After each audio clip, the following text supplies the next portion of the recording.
Hola a todos y todas, sean bienvenidos a una nueva emisión de su podcast En órbita. Como se ha vuelto ya habitual en este espacio, deseo agradecer profundamente a todas aquellas personas que han mantenido la sintonía desde el día 1 a la fecha y también, desde luego, para todos aquellos que se han seguido vinculando emisión a emisión. Una vez más, un saludo muy especial no solo a mis Patreons, sino también a amigos, colegas, colaboradores, a mi amigo Nicolás en España, a Iván, a David Pardo Moya, a Juan, un saludo muy especial para ustedes.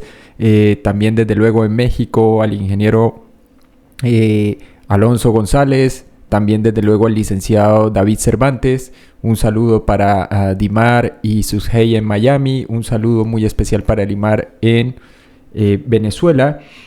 En Argentina, un saludo para Valeria, para el doctor Marcelo Sklarowski, entre otras personas más. Mil gracias a todos. Desde luego en Colombia a mi hermano Edgar Flores. Mil gracias por la sintonía, por la atención al detalle en cada una de las nuevas emisiones que se van sacando y publicando en los diferentes espacios. Recuerden que el canal en YouTube es En órbita Podcast, igual en Spotify y en las otras plataformas de streaming. Ahora bien, como siempre, una pequeña cuña publicitaria. Primero, ya está lista la guía hipnótica para inducir viajes astrales, UOV. Recuerden que es una guía diseñada y desarrollada a partir de los planteamientos no solo de Julia Musgrave, sino también del trabajo de Tresoldi y otros investigadores de este estudio multimodal que se había adelantado desde los años 2015 a la fecha. La guía, obviamente, lo que contiene es un conjunto de instrucciones para que cada persona, a su gusto, añada, agregue o quite cosas para inducir el estado. Por eso se centra en autohipnosis. Sin embargo, me he tomado la molestia o el atrevimiento de desarrollar una pista de audio que tiene una base de ruido rosa y ruido blanco, mis queridos podescuchas, para que la usen como modelo a seguir. Obviamente es la voz de quien les habla, un poco más pausada, más lenta si quieren, para que tengan un modelo o una guía. De otra parte, tenemos entonces el seminario para inducir estados precognitivos, tanto a través de sueños, de lo que genéricamente se conoce como sueños lúcidos. Esto está basado en los trabajos de William Dunn, Julia Musgrave, John Godley, entre otros. Y junto con esos estados precognitivos inducidos, también durante la vigilia. Dicho esto y agregado, recuerden también que el curso para experiencia fuera del cuerpo, viajes astrales y sueños lúcidos es 100% flexible, con horario programable, personalizado según la necesidad, latitud y diferencia horaria de cada quien. Para aquellos que estén interesados en cualquiera, sea el seminario, sea la guía hipnótica para inducir estados o viajes astrales o en el curso base, recuerden que pueden contactar con Telegram al móvil +57 317 467 2378 y a los correos de contacto academiadeproyeccionastral@gmail.com o en orbitapodcast1@gmail.com. Al final, en el caso de YouTube, en la caja de descripción quedará la información, igual que en la caja de descripción para aquellos seguidores en la plataforma de Spotify. Pues bien, hechas todas estas salvedades, vamos a entrar en materia y espero que me acompañen hasta el final. De alguna manera, la presentación que voy a hacer hoy del tema, para plantearlo, creo que se vincula perfectamente con la saga que veníamos desarrollando hasta ahora en relación a el universo holográfico, el paradigma holográfico y el enfoque holográfico. Y aquí hoy quiero resaltar en la labor de un investigador que considero no solo digno de admiración, sino que ha hecho una labor casi que infatigable y loable desde hace más de 2 décadas. Me refiero al autor Excel Cardeña. Para aquellos que no lo sepan, actualmente el profesor y doctor Excel Cardeña se desempeña como director del Departamento de Psicología y ostenta la cátedra Thorsen. Está basado obviamente en la metodología Thorsen en Suiza. Pero también, y además, que es el tema que traigo para hoy, actualmente es el director del Centro de Investigaciones sobre la Conciencia y Psicología Anómala. Así es, mis queridos podescuchas, hoy vengo a hablar de psicología anómala, pero es imposible abordar esto como, vamos a decirlo, un saber o un campo disciplinar incipiente, de no ser por la infatigable labor del doctor Excel Cardeña, la cual, por cierto, no ha estado exenta de crítica, vituperio hacia análisis, y por eso me voy a permitir, para validar más que las credenciales, hablar un poco del background de este investigador tan fascinante, de tanto renombre y peso, diría yo, que ahora recién ha comenzado, como muchos de estos otros autores e investigadores, a aparecer en diferentes canales, particularmente think tanks, tanques de pensamiento, como Closer Truth, entre otros más, y también en la Fundación Esencia, en la cual está vinculado y es codirector el profesor e investigador Bernardo Kastrup, para abordar la conciencia. Y el motivo por el que me fascina es porque, si bien pareciera, digamos, una rebautización de lo que era la parapsicología experimental a mediados de los 70, 80, como lo concibió en su momento el psicólogo Joseph Berheim, ahora la psicología anómala goza de, vamos a decir, una mayor aceptación entre el establishment. Hay que indicar, primero, el doctor Cerdeña, si bien es cierto que inicia sus estudios preliminares de psicología en la UNAM, México, posteriormente él se traslada para hacer la maestría de psicología clínica en la Universidad de Nueva York y posteriormente termina su doctorado en psicología de la personalidad en la Universidad de California, Davis. La tesis doctoral estuvo, ojo a este dato, bajo la supervisión de Charles Starr, de quien ya hablamos, íntimo amigo de Robert Monroe. Y de hecho, esa tesis doctoral de el doctor Cardeña se centraba en la fenomenología de estados profundos de hipnosis. Así es. Teniendo en cuenta este amplio background, aparte de que él ha fungido como, por ejemplo, consultor de la Asociación Americana de Psicología, o APA, y también de la Asociación Estadounidense de Psiquiatría, y ha sido consultor, desde luego, de los famosos manuales diagnósticos y estadísticos de los trastornos mentales, más conocidos como DSM-4 y DSM-5, la quinta edición de estos, y consultor incluso en temas de salud mental y apoyo psicosocial en situaciones de emergencia, tanto en los Estados Unidos, Canadá como México y actualmente Suiza. Hay que indicar aquí que es una persona con bastantes conocimientos en términos de lo que sería, por ejemplo, los trastornos mentales, las herramientas taxonómicas y de diagnóstico para este tipo de trastornos particularmente y de perturbaciones psíquicas. Y entonces, ¿quién mejor que esta persona formada en estos ámbitos que el doctor Excel Cardeña para abordar lo que sería la psicología de las experiencias anómalas, más allá de un juicio a priorístico o de una simplificación o una reducción a priori en términos de alucinación o delirio, independientemente obviamente de los lugares comunes, las concepciones y de personas que claramente necesitan algún tipo de tratamiento, ayuda, o que tienen alguna psicopatología previamente no identificada claramente o no diagnosticada a tiempo. Entonces, ¿qué es lo interesante? El doctor Cerdeña, que es el cofundador, vamos a decirlo, de este nuevo campo, que está planteando y sentando las bases de un lenguaje común, al final, dicho escuetamente, lo que está tratando de hacer es llevar al terreno, no solo de la ciencia convencional o el mal llamado establishment científico, sino de la conversación general, eso que siempre habíamos considerado extraño, exótico, paranormal o misterioso, que en este caso son diferentes fenómenos que nos interesan a todos nosotros, entre los cuales cabe hablar desde luego de las, en plural, experiencias fuera del cuerpo y fenómenos adyacentes como sería la visión remota, los estados precognitivos, entre otros más. ¿Por qué entonces la psicología de las experiencias anómalas? O más bien podríamos decir, la psicología de las experiencias extraordinarias. El propio Excel define las experiencias anómalas como experiencias que o son muy raras, por ejemplo sinestesia, o parecen poner en tela de juicio nuestra concepción usual de la realidad. Por ejemplo, experiencias interpretadas como precognición. Una de las razones entonces por las cuales es muy importante el estudio científico de todo este conjunto de experiencias es porque, por ejemplo, en el caso de experiencias cercanas a la muerte y otras experiencias anómalas, estas están asociadas a cambios radicales en valores y conducta que difícilmente se consiguen aún después de una extensa psicoterapia. Además es fundamental, por ejemplo, para los psicólogos clínicos, el poder deslindar qué es meramente anómalo de lo que es anormal en el sentido de psicopatología, como ya lo indiqué antes. Y entonces me gusta mucho que básicamente el trabajo del doctor Cardeña se centra en lo que aquí humildemente desde esta trinchera, mis queridos podescuchas, hemos intentado una y otra vez en estos últimos 3 años y particularmente en estos últimos 2 años, que es hacer un llamado a un estudio abierto e informado de todos los aspectos de la conciencia. ¿Cómo y de qué forma? Hay que reconocer primero un principio, tal vez no muy bien entendido, cuando la gente se acerca y dice, mira, esto debe ser forzosamente objeto del camino espiritual, el despertar espiritual, el sentir espiritual, la intuición espiritual y ese tipo de consideraciones. Y del otro lado llegan estas otras personas que se presentan como muy racionales, muy sensatas, muy cerebrales o muy intelectuales y dicen esto debe ser objeto de la ciencia. En cada caso, y situándose entre comillas en las antípodas, al final estos extremos se encuentran o se topan.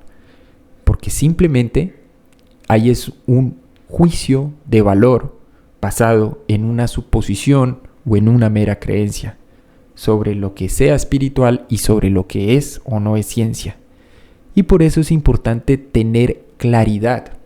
Y esto va más allá del lenguaje, va más allá, digámoslo, de una estructuración semántica para abordar y entender las cosas. La ciencia prospera cuando existe un debate abierto e informado sobre toda la evidencia y se reconoce que el conocimiento científico siempre es provisional y como tal debe estar sujeto a revisión. Sin embargo, hay que indicar que esta actitud contrasta marcadamente con la obtención de conclusiones que se basan únicamente en creencias previas o afirmaciones de figuras de autoridad, que suele ser lo habitual. De hecho, la búsqueda del conocimiento, donde quiera que conduzca, ha inspirado a un grupo de notables científicos y filósofos a fundar, por ejemplo, en 1882, la Sociedad de Investigación Psíquica de Londres. En algunos de los seminarios que imparto y en el curso base suelo mencionar, mis queridos podescuchas, que mi motivo de fascinación de la parapsicología, cuando leí los primeros estudios estructurados por Joseph Berrine en la Universidad de Duke en Estados Unidos, hacia la década de los 70,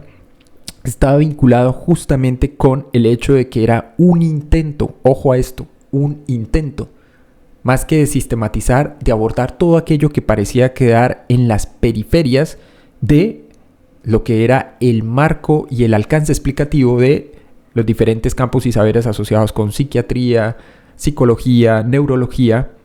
sobre todo después, es decir, en la década de los 80, 90, 2000, años 2000. Y entonces, ¿qué es lo interesante? El propósito en principio, por ejemplo, de la investigación psíquica era investigar ese amplio conjunto de fenómenos que eran debatibles, sin prejuicios ni juicios de ningún tipo, y con el mismo espíritu de indagación exacta e imparcial que ha permitido a la ciencia resolver tantos problemas a la fecha. Algunas áreas de la conciencia que investigaron en su momento, como por ejemplo la llamada disociación psicológica, la hipnosis y la cognición preconsciente, ahora están perfectamente integradas en lo que es ciencia convencional o ciencia general, que es la que se enseña en las universidades, que es la que se hace basado a veces en ciertos arcaísmos derivados de Augusto Comte, de las ideas del positivismo. Es decir, hay que conocer un poco de la historia del desarrollo científico y del pensamiento científico para entender con algo más de contexto y criterio qué es y qué no es ciencia, porque la gente suele recurrir constantemente a arcaísmos del tipo cientificista, que es una expresión un poco extraña, por no decir que exótica, a propósito de experiencias anómalas, para tratar de denostar y de denotar algo que difícilmente entienden. Ejemplo, este no ha sido el caso de la investigación sobre fenómenos como la telepatía o la precognición, que algunos científicos, una clara minoría según encuestas recientes, descartan a priori como pseudociencia o ilegítima, otra expresión curiosa que se escucha entre personas que no suelen estar familiarizadas con lo que es la investigación, cómo se hace, qué implica, al margen del punto de vista administrativo, es la expresión mala ciencia, ¿no? Y la idea de buena ciencia es la que aprendieron hace 15, 20 o tal vez 30 años en una institución de educación superior. Cuando allí, honestamente, en estos centros no se hace investigación propiamente hablando y menos investigación de punta, sino que se hace por fuera, en las periferias. Contrariamente a la impresión negativa, algunos críticos lo que han querido destacar es lo siguiente. Primero, la investigación sobre los fenómenos parapsicológicos, en Estados Unidos denominado PSI, se lleva a cabo ahora en varias universidades acreditadas y centros de investigación en todo el mundo por académicos de diferentes disciplinas que están capacitados en el mejor sentido, es decir, a efectos prácticos alrededor de 80 doctorados que han sido otorgados en temas relacionados con PSI en Reino Unido en los últimos años. Esta investigación ha continuado durante más de un siglo a pesar del tabú contra la investigación misma que hay del tema, la falta casi total de financiación y los ataques profesionales y personales. Por ejemplo, la Asociación Parapsicológica se ha afiliado a la AAAS, En el caso de Reino Unido, desde 1969. Y ha participado en esta cerca de 20 ganadores de premio Nobel y muchos otros científicos eminentes que han apoyado el estudio PSI o que incluso han realizado investigaciones ellos mismos. A pesar de la actitud negativa de algunos editores y revisores en cuanto a lo que es la difusión o la divulgación tan importante para entender lo que sea la conciencia, sus características, sus atributos y demás, los resultados que apoyan la validez de los fenómenos PSI continúan publicándose en revistas académicas revisadas por pares en campos relevantes desde la psicología hasta las neurociencias y la física. El aumento de los controles experimentales, sin embargo, no ha eliminado o incluso disminuido el apoyo significativo a la existencia del fenómeno PSI, como lo sugieren diferentes metaanálisis recientes. Los metaanálisis, para aquellos que no lo saben, es básicamente una forma estructurada de hacer estudios bibliométricos o revisiones sistemáticas de la literatura que se ha publicado en un periodo de tiempo en torno a un tema concreto o específico. Pues bien, el aumento de esos controles ha llevado entonces a que estos metaanálisis y otros estudios sugieran que los datos que respaldan los fenómenos PSI no pueden explicarse razonablemente por casualidad ni por efecto de archivo. De hecho, a diferencia de la mayoría de las disciplinas, las revistas, por ejemplo, de parapsicología, lo que han hecho es fomentar durante décadas la publicación de resultados nulos y de artículos críticos con la explicación PSI. Por ello es que se ha establecido un registro de ensayos PSI para mejorar la práctica investigativa. Los tamaños del efecto además reportados en la mayoría de estos estudios son relativamente pequeños y los fenómenos no pueden producirse a pedido, pero esto también caracteriza varios fenómenos encontrados en otras disciplinas que se centran, por ejemplo, en el comportamiento, el desempeño humano complejo, como serían la psicología y la medicina. Aunque hay explicaciones más concluyentes para algunos fenómenos PSI, se esperan más desarrollos teóricos y de investigación, ya que estos no violan la prima facie de las leyes conocidas de la naturaleza dadas. Las teorías modernas en física, que trascienden las restricciones clásicas de tiempo y espacio, combinadas con la creciente evidencia de diferentes efectos en sistemas biológicos, han abierto un nuevo margen y campo experimental. Con respecto, por ejemplo, a las propuestas de que afirmaciones excepcionales requieren evidencia excepcional, la intención original de esta frase suele malinterpretarse, como muchas otras cosas. Incluso en su interpretación inexacta dista mucho de estar claro qué se considera una afirmación excepcional. Por ejemplo, muchos fenómenos ahora aceptados en la ciencia, como la existencia de meteoritos, la teoría de los gérmenes de las enfermedades o más recientemente la neurogénesis adulta, de la cual ya hemos hablado a propósito de los engramas, el papel de la memoria, el papel del cerebro en la ocurrencia de todas estas experiencias, se consideran originalmente tan excepcionales que los científicos contemporáneos ignoraron o descartaron la evidencia de su existencia. También dista mucho de estar claro qué se considera evidencia excepcional o quién establecería ese umbral. Descartar observaciones empíricas a priori basándose únicamente en sesgos o suposiciones teóricas subyace a una desconfianza en la capacidad del proceso científico actual para discutir y evaluar la evidencia por sus propios méritos. En ese sentido hay, por ejemplo, un grupo de científicos de diferentes campos que se han suscrito y firmado en relación al convencimiento de estos sobre la existencia ineluctable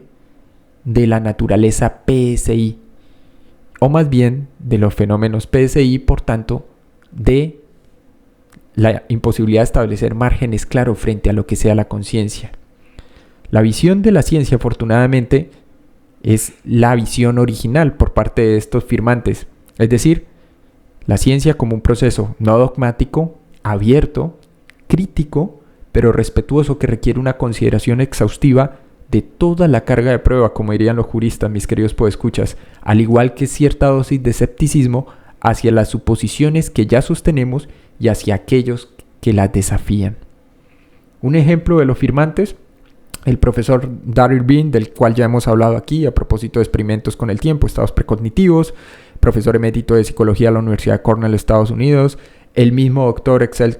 Cardeña, profesor Thorsen de Psicología de la Universidad de Lund en Suecia, Bernard Carr, del cual también ya hemos mencionado aquí a propósito de las teorías de campo, profesor de Matemática y Astronomía de la Universidad de Londres, Reino Unido, Robert Cloninger, profesor Renard de Psiquiatría, Genética y Psicología de la Universidad de Washington en Estados Unidos. Robert Jahn, ex decano de Ingeniería de la Universidad de Princeton, ex director del famoso Laboratorio de Fenómenos Anómalos, del cual ya hemos hablado aquí. Brian Josephson, profesor emérito de Física de la Universidad de Cambridge, etcétera, etcétera. Aquí se puede multiplicar, son más de 35, 40 firmantes. Hay una especie de declaración conjunta por parte de estas personas en relación al estudio de todos los aspectos de la conciencia, que no deja de ser fascinante y esclarecedora. Además de todo esto, hay que entender que se debe contribuir o debe ser posible, como lo he mencionado a propósito de lo que sea la experiencia fuera del cuerpo, mis queridos podescuchas, a normalizar todo eso que erróneamente se han llamado experiencias anómalas, paranormales, exóticas. Y todo aquello obviamente que está relacionado con estas experiencias en conjunto, que serían entonces la fenomenología PSI.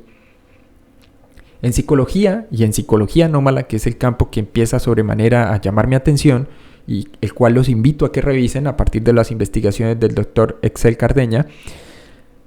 hay dos presentaciones. La primera, algo que él denomina variedades de experiencias anómalas, que de hecho ha sido publicada por una editorial convencional, APA, de la Asociación de Psicología Americana y la Asociación de Psiquiatría Estadounidense,